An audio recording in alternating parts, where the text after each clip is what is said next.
Hanumantha ಚಲವಾದಿಯವರ ಸಾರಥ್ಯದಲ್ಲಿ ಭೀಮಧ್ವನಿ news 7.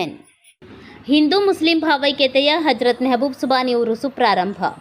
Shirahatti ಪಟ್ಟಣದ Hindu Muslim ಭಾವೈಕ್ಯತೆಯ ಹೆಸರಾದ ಶ್ರೀ ಹಜರತ್ ಮೆಹಬೂಬ್ ಸುಬಾನಿ ಉರುಸು ಮುಬಾರಕ್ ಜರುಗುತ್ತಿದೆ. ಈ ಸಂದರ್ಭದಲ್ಲಿ ದರ್ಗಾದ ಮುಜಾವರ್ರಾದ ಮೊಹಮ್ಮದ್ ಖುರೇಶ್ ಮನಿಯಾರ್ ಮಾತನಾಡಿ, ದಿನಾಂಕ 13/10/2024 ರವಿವಾರದಂದು ಗಂಧ ಇರುತ್ತದೆ.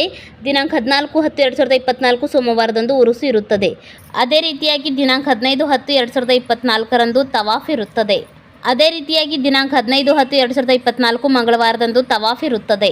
ಕಾರಣ ಎಲ್ಲ ಭಕ್ತಾದಿಗಳು ಈ ಪುಣ್ಯಕ್ಷೇತ್ರಕ್ಕೆ ಭೇಟಿ ನೀಡಿ ಹಜರತ್ ಮೆಹಬೂಬ್ ಸುಬಾನಿ ದೇವರ ಆಶೀರ್ವಾದ ಪಡೆದುಕೊಂಡು ಪುನೀತರಾಗಲು ತಿಳಿಸಿದರು. ಇದೇ ಸಂದರ್ಭದಲ್ಲಿ ಮೆಹಬೂಬ್ ಸುಬಾನಿ ದರ್ಗಾದ ಸದ್ಭಕ್ತರಾದ ಶ್ರೀ ನಜೀರ್ ಅಹಮದ್ ಡಂಬಳ್ ಮಾತನಾಡಿ, ಹಜರತ್ ಮೆಹಬೂಬ್ ಸುಬಾನಿ ಉರುಸು ಮುಬಾರಕ್ ಇದೊಂದು ಭಾವೈಕ್ಯತೆ ಸಂಕೇತದ ಉರುಸಾಗಿದ್ದು, ಇಲ್ಲಿ ಜಾತಿ ಮತ ಪಂಥ ಭೇದ ಭಾವ ಇಲ್ಲದೆ ಎಲ್ಲಾ ಧರ್ಮದವರು ಕೂಡಿಕೊಂಡು ಸಂಭ್ರಮದಿಂದ ಆಚರಣೆ ಮಾಡುತ್ತಾರೆ.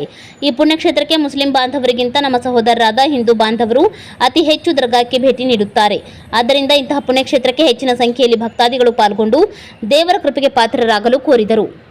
ಈ ಸಂದರ್ಭದಲ್ಲಿ ದರ್ಗಾದ ಭಕ್ತರಾದ ಅಸ್ರಡ್ ಡಾಲಾಯತ್, ಶೌಕತ್ ಮನಿಯಾರ್, ಅಸ್ಗರ್ ಅಲಿ ಮನಿಯಾರ್, ರಿಯಾಜ್ ತಹಶೀಲ್ದಾರ್, ಆಜಾದ್ ಅಲಿ ಮನಿಯಾರ್, ಜಮೀರ್ ಕುಬ್ಸದ್, ಸಂಜೀವ್ ಪೋತ್ರಾಜ್, ಸಾದಿಕ್ ಮುಳುಗುಂದ್, ಜಾಫರ್ ಅತ್ತಾರ್, ರಿಯಾಜ್ ಲಕ್ಷ್ಮೇಶ್ವರ್, ಅಶ್ಫಾ ಕಿಟಗಿ, ಬಶೀರ್ ಪಟಾವೇಗಾರ್, ಅಜ್ಮತ್ ಮನಿಯಾರ್ ಇನ್ನು ಮುಂತಾದ ದರ್ಗಾದ ಭಕ್ತಾದಿಗಳು ಉಪಸ್ಥಿತರಿದ್ದರು. ವೀರೇಶ್ ಗುಗ್ಗರಿ, ಭೀಮಧ್ವನಿ ನ್ಯೂಸ್ 7.